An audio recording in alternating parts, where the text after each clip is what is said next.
We are just thrilled to have it. We've worked hard for it. Bill Szostak has worked hard for it through trying to get his, all of his inspections and all the plans and whatnot processed through the city departments. So we are just thrilled to have him here tonight. He asked if he could come and reintroduce his project and let everybody knows where it stands and what we have to look forward to.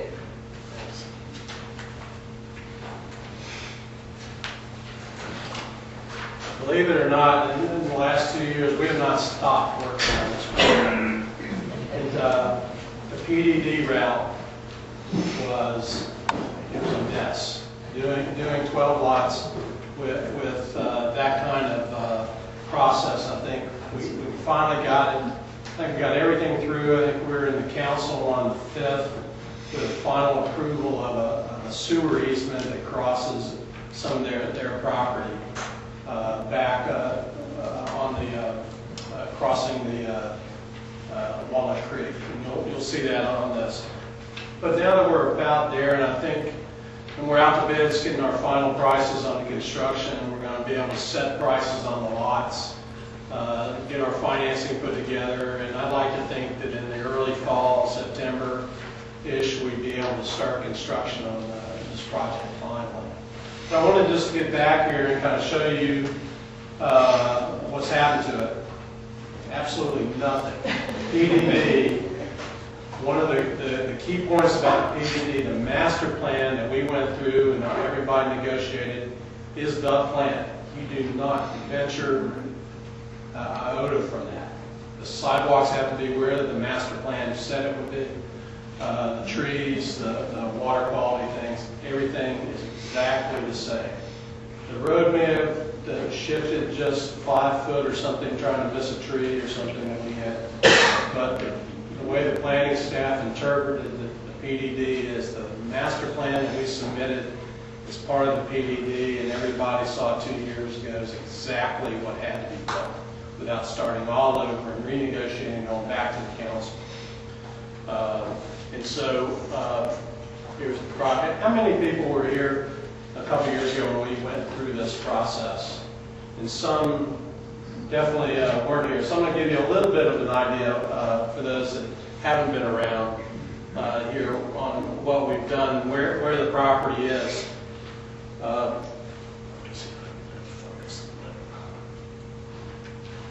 The property is on the corner of really Trailwood and Avon Ferry Road, but right behind the daycare, right on Walnut Creek, starting there, and runs up about 1,200 feet up Trailwood. Here's a better location shot of this area. But one of the great things about, I think, the green and sustainability of this is the reason we love this property so much is it's on a bus line, and here's some of the bus routes. It has great bicycle routes connecting the property. Actually, the access to Walnut Creek and over to Lake Johnson's right on the property. Actually runs through the project. Hopefully, be able to get up through Centennial Campus and connect to some of the other trails. But there's plenty of trails area and be able to get to Centennial Campus, get to the university, all by bicycle without using a car. There's a better aerial. Here you can see the bike trail or the greenway that goes through that zone. And the area that we're looking at, that we start looking at development, is really up here on this corner of the property. Here you can see the topo. Here's Walnut Creek. Here's the trail. And you see right here, this one area, there's 2 lots that we bought from Dr. Mamandi. And it's this area right here on the side of that hill where we're putting this small cul-de-sac. In our final drawing that essentially has gone through the staff approvals and engineering, a couple things happened along the way. We ended up we got a grant with NC State on water quality on this project, so we're actually monitoring the water quality presently without development. We'll monitor the water quality throughout this project and even after it is built for several years. And actually the grant from Diener actually is putting some money into the project. And I think we have a small amount, it's like $12,000 I believe that we're getting on this grant to actually pay for some of this monitoring and pay for some of the best management practices, some of the devices that we're using. When we started looking at this plan with NC State, we started looking at all the different factors on water quality. And they suggested that we had sidewalks on two sides of the road of the cul-de-sac. They said, let's get rid of one of those with 12 lots. We really don't need that much more paving.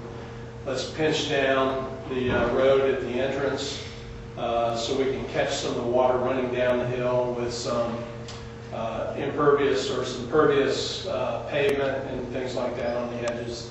And all these things at staff, at engineering, all got thrown out. One, because it was not on the master plan. Second, there's a lot of things that the city doesn't do. And having public works take public roads and be able to have devices, best management practice, which are filtering the water in cul-de-sacs. You can actually, in the middle of these big cul-de-sacs, you can actually put a small wetland.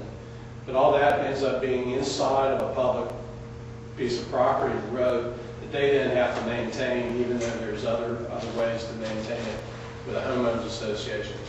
But we challenged every little piece of this, and even a month ago we changed the water quality strategy one more time, just trying to get things through the town planning or the engineering. That's really where we hit a wall on a lot of the special things that we wanted to do to minimize the impact of the development on Walnut Creek and some of the other areas.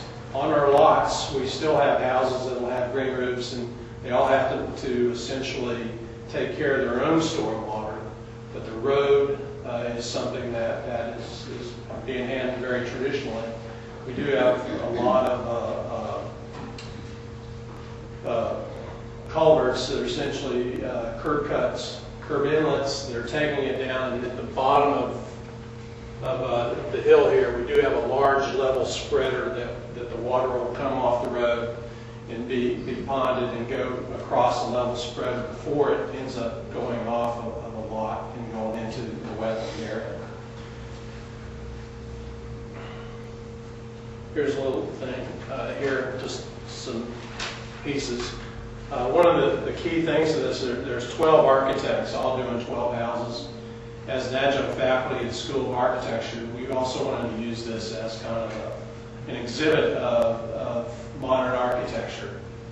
So we have 12 architects. They're all great friends of mine and a lot of camaraderie there. But we divided up the lots and started designing these.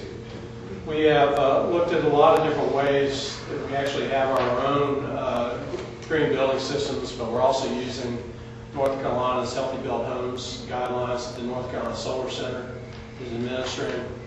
But there's a lot of pieces to that. It's not just the house. And it has to do with the land, the materials that the house is actually built out of, and actually the air quality inside that house even after it's built. The house that we're working on, I'll show you a picture of it in a minute. We've been working with Southern Energy Management on energy modeling, and we already have it at over 50% energy savings over a traditional house. In this house, which is in the upper 2000s, the energy costs on that, on average, over a year, on a monthly basis, is less than $100.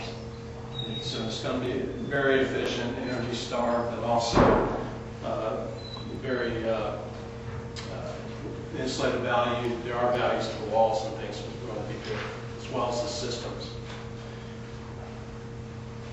And just wanted to keep pointing this out, because I think one of the key things about green building is kind of the urban strategy, where you put your houses. In this case, having access to amenities, the trail systems, being able to let people get to work without necessarily using a car. The whole system works together. And it's kind of hard to do this if you go out in the country and put a little cul-de-sac and there's no systems around it, there's not a grocery store nearby, and some of those other things. It's hard to do a greenhouse because you're still going to get in that car and drive somewhere to go get your and many times it's miles and miles to go to the grocery store or go to work. But, you know, we're really blessed with where this piece of property is. And here's the final lot configuration and what it looks like. I don't think anybody knows the difference between what we had here. There's a 58-inch oak tree right there, which we've got a little bit more away from that. Hopefully we can save that. And then here are the architects that are all participating in this design. We really haven't started marketing this yet. Actually, tonight there's a flyer on the back. If you pick it up, it has my contact information if you need any additional work. But we haven't listed these yet.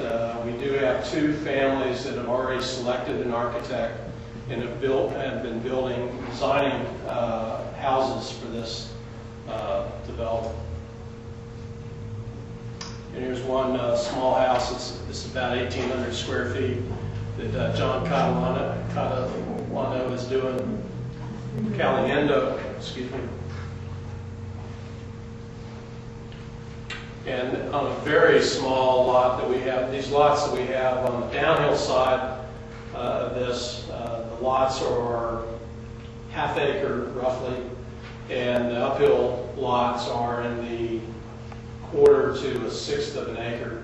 As you get closer to the cul-de-sac, they're even a little bit smaller. They're probably the 1/6 of an acre. But some of these houses are quite small. This is also another 1,800 square foot house. It's built right up into the hill. And as you climb up this cul-de-sac, this is the house that's going to be a main focal point. This is a house that my office is working on. And this is the corner of Trailwood in our entrance. The name of the road is Joe Cox Lane. And those that may know, Joe lived a couple doors down from here. One of my old teachers. But you can see the houses just in the profile don't look like a lot of other houses that you've seen. A lot of them have flat roofs.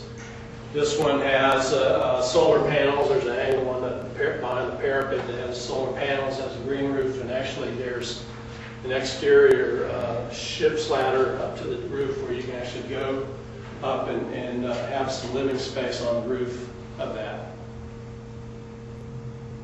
I think that's it. But I just wanted to give everybody an update on where we were and what we're doing. And hopefully soon we'll be in the ground. And we expect it's going to take about 6 months to build this. It looks like we're going to be building it through the winter with houses starting as soon as we can get the final plat, which means the roads. We're probably going to have the roads at least gravel, curb and gutter in on this, but it is pretty imminent that we're going to be getting this thing started, as long as the financing holds out.